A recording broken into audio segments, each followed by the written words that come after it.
चलिए इसे समझते हैं। आज की हमारी इस गहन चर्चा का विषय एक ऐसा शब्द है जो हम सबने न्यूज़ में सुना है, मतलब बजट भाषणों में देखा है और अपने आसपास के समाज में महसूस भी किया है। गरीबी। बिल्कुल, गरीबी।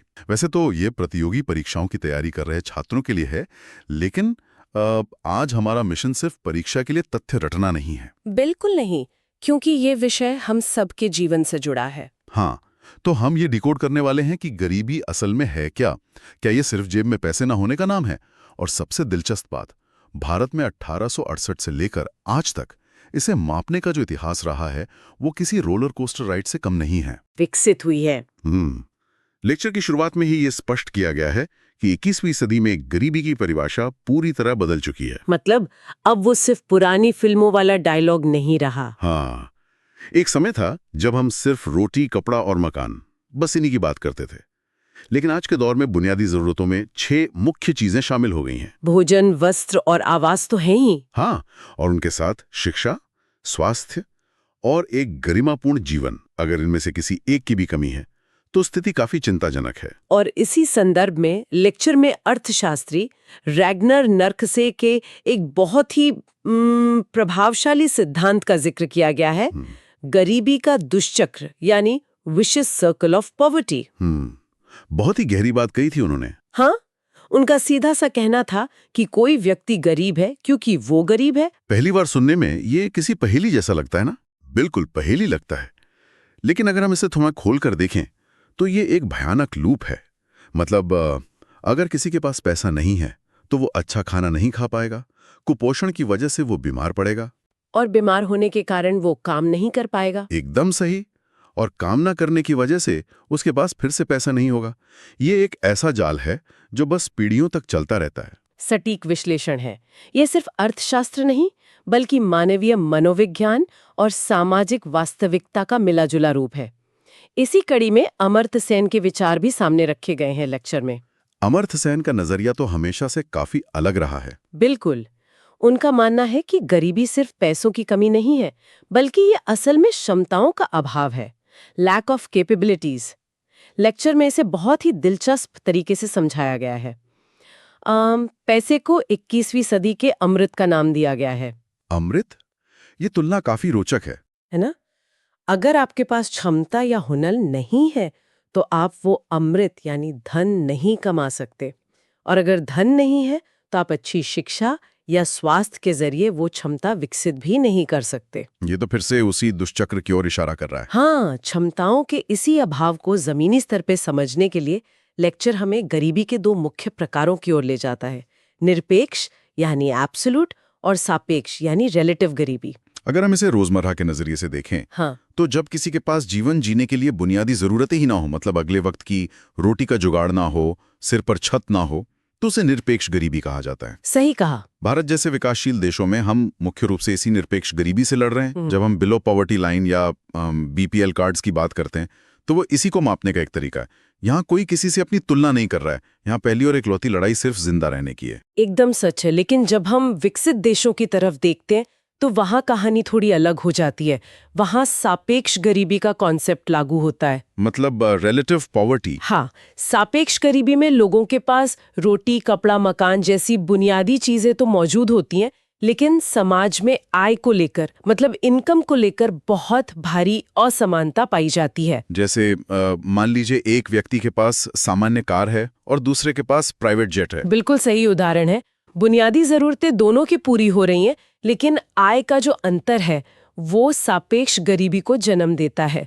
ये स्थिति पूरी तरह तुलना पर आधारित है। और यहीं पर अर्थशास्त्र के 2 भारी भरकम शब्दों की एंट्री होती है जो आय की इसी असमानता को मापते हैं, गिनी गुणांक यानी गिनी कोएफिशिएंट और लॉरेंज वक्र यानी लॉरेंस कर्व। अक्सर लोग इन शब्दों को सुनकर घबरा जाते हैं। आहा, मुझे भी स्कूल में ये काफी मुश्किल लगते थे। लेकिन इन्हें समझना इतना भी मुश्किल नहीं है। देखिए, अगर हम गिनी गुणांक की बात करें तो इसे 0 से 1 के पैमाने पर मापा जाता है। 0 का मतलब है एकदम बराबरी, मतलब समाज में सबके पास बराबर पैसा है, कोई असमानता नहीं है। बिल्कुल। और 1 का मतलब है पूर्ण असमानता, यानी देश का सारा पैसा किसी एक ही व्यक्ति के पास है और बाकी सब खाली हाथ हैं। लेक्चर में इसे याद रखने का एक बहुत ही मजेदार तरीका भी बताया गया है। वो पैसे गिनने वाला। हाँ, डिनी शब्द को पैसे गिनने से जोड़ा गया है क्योंकि आय को गिना जाता है। ये ट्रिक वाकई काम की है।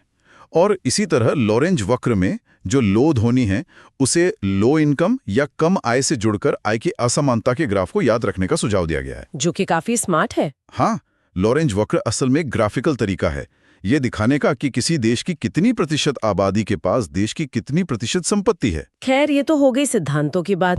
लेकिन इस पूरे लेक्चर में जो बात सबसे ज्यादा रोमांचक है वो है भारत में गरीबी मापने का ऐतिहासिक सफर।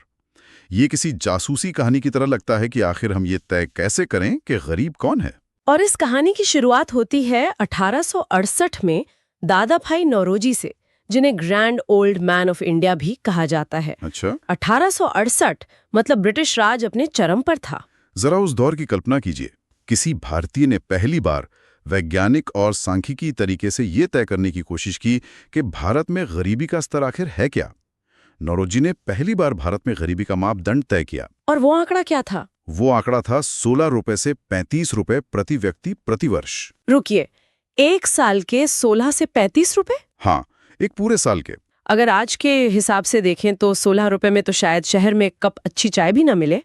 लेकिन 1868 के संदर्भ में ये एक बहुत बड़ा और ऐतिहासिक कदम था।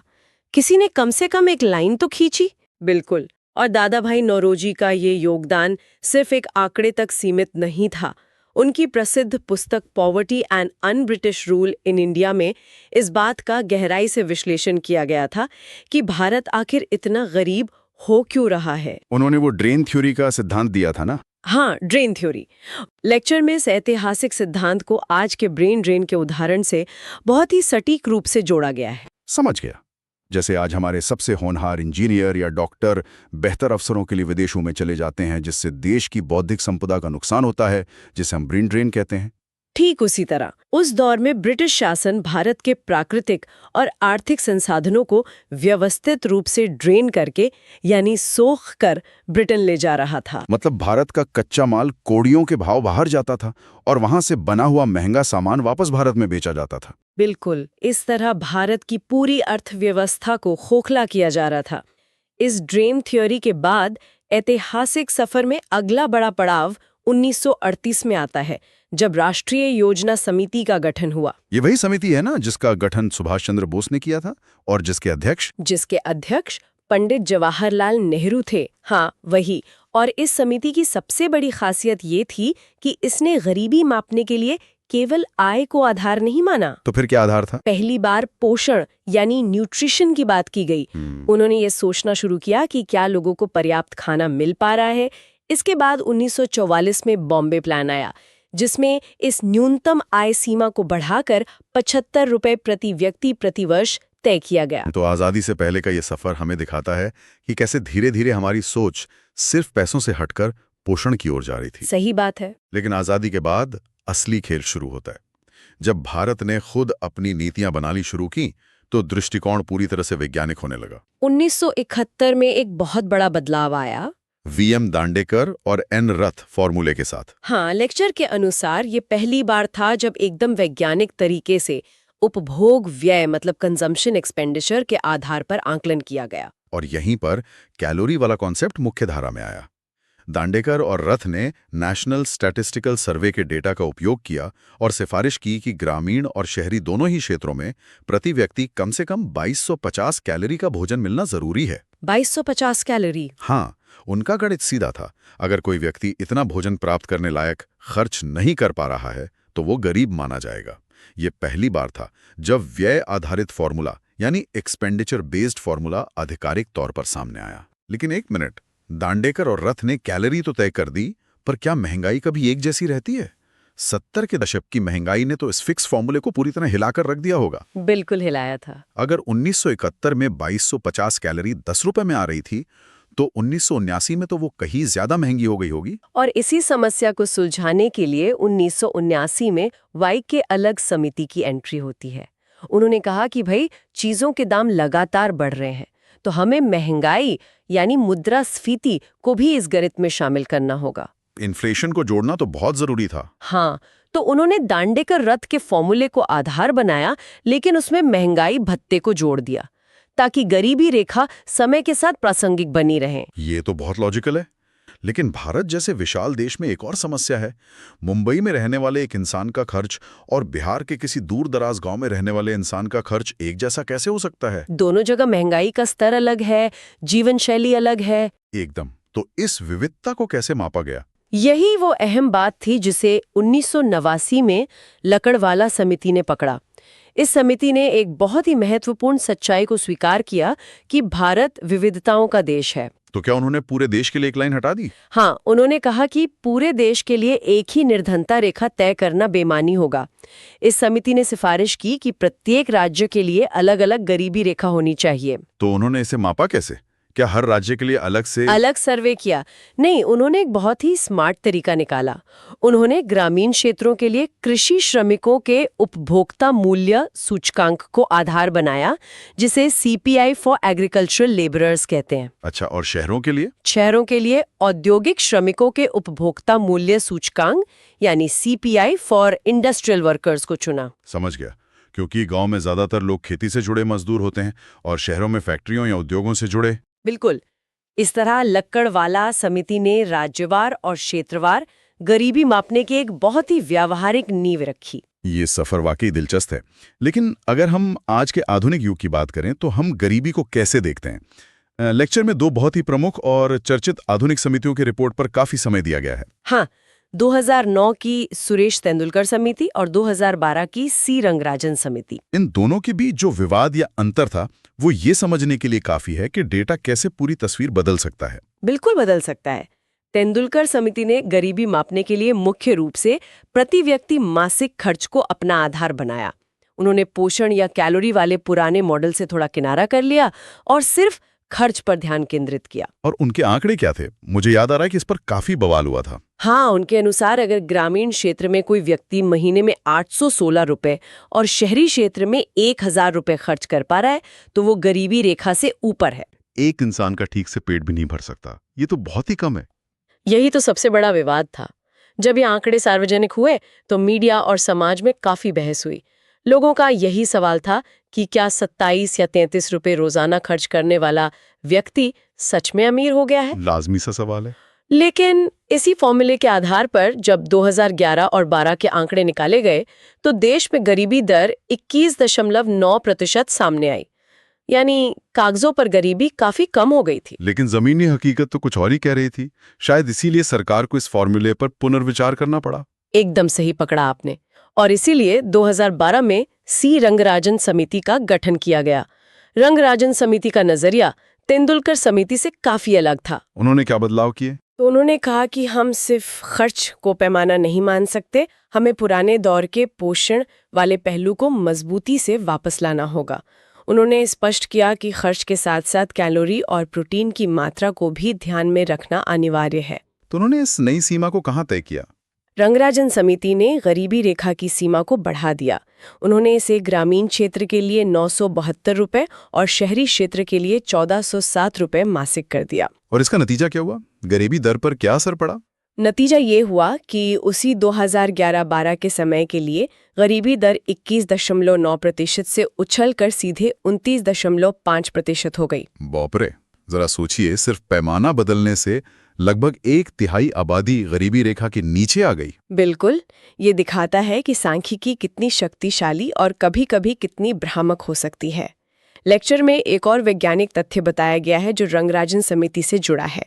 उन्होंने ग्रामीण और शहरी क्षेत्रों में पोषण की आवश्यकता को अलग-अलग रखा। ऐसा क्यों? उनका तर्क था कि ग्रामीण क्षेत्रों में लोगों को खेतों में भारी शारीरिक श्रम ज्यादा करना पड़ता है, इसलिए उन्हें अधिक ऊर्जा यानी कैलोरी और प्रोटीन की जरूरत होती है। ग्रामीण क्षेत्र के लिए ये लक्ष्य 2155 कैलोरी और 50 ग्राम प्रोटीन तय किया गया, जबकि शहरी क्षेत्र के लिए 2090 कैलोरी और 48 ग्राम प्रोटीन। ये साफ करता है कि गरीबी का आकलन सिर्फ चार्ट और ग्राफ बनाना नहीं है, ये मानव शरीर की ऊर्जा और उसके द्वारा किए जाने वाले पसीने वाले श्रम का भी वैज्ञानिक अध्ययन है। बिल्कुल सही कहा। अब अगर हम वर्तमान परिदृश्य की बात करें तो चीजें काफी व्यवस्थित हो गई हैं। आज भारत में गरीबी के आधिकारिक आंकड़े जारी करने वाली नोडल एजेंसी नीति आयोग है। और ये डेटा इकट्ठा कौन करता है? इन आंकड़ों के लिए जो जमीनी स्तर पर घर घर जाके डेटा संग्रह का काम होता है वो NSO यानी नेशनल स्टैटिस्टिकल ऑफिस द्वारा किया जाता है। ये तो हुई भारत की बात, लेकिन गरीबी अब सिर्फ भारत की समस्या नहीं है, ये एक वैश्विक मुद्दा है। क्या दुनिया भी गरीबी को इसी तरह कैलोरी और रुपयों में नापती है? दुनिया का नजरिया अब काफी आगे बढ़ चुका है। वैश्विक स्तर पर 2010 से संयुक्त राष्ट्र विकास कार्यक्रम यानी UNDP द्वारा बहुआयामी गरीबी सूचकांक या MPI multi dimensional poverty index का उपयोग किया जा रहा है। बहुआयामी नाम से ही लग रहा है कि इसके कई आयाम हैं। हाँ, ये सूचकांक केवल ये नहीं देखता कि आप दिन में कितना कमा रहे हैं या कितनी कैलोरी खा रहे हैं। इसमें 10 अलग-अलग संकेतक शामिल किए गए हैं जो शिक्षा, स्वास्थ्य और जीवन स्तर का समग्र आकलन करते हैं। जैसे क्या घर में पीने का साफ पानी है, क्या बिजली है, क्या बच्चे स्कूल जा रहे हैं। ये गरीबी को मापने का सबसे मानवीय तरीका है। ये सच में एक बड़ा बदलाव है। इस लेक्चर में सिर्फ डेटा और समितियां ही नहीं थीं, बल्कि भारत के राजनीतिक और आर्थिक इतिहास के कुछ प्रमुख नारों और सिद्धांतों का भी जिक्र था। हाँ, जैसे 5वीं पंचवर्षीय योजना के दौरान तत्कालीन प्रधानमंत्री इंदिरा गांधी द्वारा दिया गया गरीबी हटाओ का नारा। ये नारा उस समय इतना लोकप्रिय हुआ था कि इसने देश की राजनीति की दिशा ही बदल दी थी। बिल्कुल, और नारों के साथ साथ एक बहुत ही महत्वपूर्ण आर्थिक विचार ट्रिकल डाउन थ्योरी की भी चर्चा की गई है। ये ट्रिकल डाउन थ्योरी क्या है? मैंने कई बार सुना है, लेकिन क्या ये सच में काम करती है? इसे ऐसे समझे जैसे आप शैंपेन के गिलासों का एक पिरामिड बनाते हैं और सबसे ऊपर वाले गिलास में शैंपेन डालते हैं। अच्छा। थ्योरी ये थी कि जब ऊपर का गिलास भरेगा तो वो छलक कर नीचे के गिलासों को भरेगा। शुरुआती पंचवर्षीय योजनाओं में इसी सिद्धांत पर जोर दिया गया था। अर्थशास्त्रियों का मानना था कि अगर देश की समग्र GDP ग्रोथ बढ़ेगी, बड़े उद्योग विकसित होंगे तो नए रोजगार पैदा होंगे और विकास का यह लाभ धीरे धीरे छनकर यानी ट्रिकल डाउन होकर समाज के सबसे निचले और गरीब तबके तक पहुंचेगा। यही उम्मीद थी। लेकिन क्या सच में ऐसा हुआ? क्योंकि अगर ऐसा होता तो आज हम इतनी सारी गरीबी उन्मूलन योजनाओं पर बात नहीं कर रहे होते। यही इसका सबसे बड़ा क्रिटिसिज्म है। कई बार वो शैंपेन ऊपर के गिलासों में ही रह जाती है और नीचे तक पहुंच ही नहीं पाती। यानी विकास का फायदा कुछ ही लोगों तक सीमित रह जाता है। हाँ, और आय की असमानता जो हमने सापेक्ष गरीबी में समझी थी वो बढ़ जाती है। इसी वजह से बाद में सरकार को सीधे तौर पर गरीबी हटाने वाली लक्षित योजनाएं यानी टारगेटेड स्कीम्स लानी पड़ी। और ये सफर आज भी जारी है। लेक्चर के अंत में नीति आयोग की अरविंद पनगड़िया टास्क फोर्स के एक बहुत ही महत्वाकांक्षी लक्ष्य के बारे में बताया गया है। हाँ, इस टास्क फोर्स ने संकल्प लिया है कि 2032 तक भारत से गरीबी को पूरी तरह दूर कर दिया जाएगा। ये एक बहुत बड़ा लक्ष्य है और इसे हासिल करने के लिए बहुत सटीक डेटा और सख्त नीतियों की जरूरत होगी। बिल्कुल। इस पूरी चर्चा का सार अगर हम निकालें तो ये साफ हो जाता है कि ये जानकारी सिर्फ उन छात्रों के लिए नहीं है जो कोई परीक्षा पास करना चाहते हैं। सही बात है। ये समाज को समझने की इच्छा रखने वाले हर जागरूक इंसान के लिए बहुत महत्वपूर्ण है। जब हम निरपेक्ष और सापेक्ष गरीबी के अंतर को समझ लेते हैं, जब हमें पता होता है कि लोरेंज वक्र क्या दर्शाता है और दादाबाई नौरोजी के 16 रुपए से लेकर रंगराजन समिति के कैलोरी और प्रोटीन के गणित तक की इस ऐतिहासिक यात्रा को जान लेते हैं, तो हमारा नजरिया पूरी तरह बदल जाता है। एकदम। इसके बाद जब हम न्यूज़ देखते हैं या सरकारी बजट की घोषणाएं सुनते हैं तो हम उन भारी भरकम शब्दों के पीछे की असली कहानी समझ पाते हैं। हमें पता चलता है कि गरीबी हटाना सिर्फ एक राजनीतिक नारा नहीं है, बल्कि ये डेटा विज्ञान, अर्थशास्त्र और लगातार बदलती नीतियों का एक बेहद जटिल ताना बाना है। एकदम सही कहा आपने। इस विस्तृत विश्लेषण के बाद गरीबी का मुद्दा सिर्फ एक शब्द भर नहीं रहा, बल्कि इसका पूरा इतिहास और भूगोल हमारे सामने स्पष्ट हो गया है। बिल्कुल, लेकिन इससे पहले कि हम इस चर्चा को विराम दें, अगर हम इस पूरी ऐतिहासिक यात्रा और आज के इस विस्तृत विश्लेषण को एक बड़े परिदृश्य से जोड़ें, तो यह बहुत ही विचारोत्तेजक सवाल खड़ा करता है। कैसा सवाल? देखिए, हमने देखा कि कैसे समय के साथ गरीबी की परिभाषा बदली। पहले ये सिर्फ रोटी थी, फिर कैलोरी बनी और आज बहुआयामी गरीबी सूचकांक में ये शिक्षा और स्वास्थ्य तक पहुंच गई है। लेकिन जरा भविष्य की ओर देखिए। जिस अभूतपूर्व और डरावनी तेजी से हमारी दुनिया तकनीकी रूप से बदल रही है, क्या आने वाले कल में डिजिटल पहुंच या आर्टिफिशियल इंटेलिजेंस यानी AI तक पहुंच ना होना भी गरीबी का एक नया और सबसे बड़ा पैमाना बन जाएगा? ये तो बहुत ही गहरा नजरिया है। जब भविष्य में अच्छी शिक्षा, बेहतर स्वास्थ्य सेवाएं और रोजगार के सभी अवसर पूरी तरह से एआई और डेटा पर निर्भर हो जाएंगे, तो क्या इन आधुनिक तकनीकों से वंचित होना समाज में एक नए प्रकार की निरपेक्ष गरीबी को जन्म देगा? क्या भविष्य का गरीब वो होगा जिसके पास स्मार्टफोन या इंटरनेट नहीं है? वाकई एक ऐसा गहरा सवाल है जिस पर हम सभी को गंभीरता से सोचना चाहिए।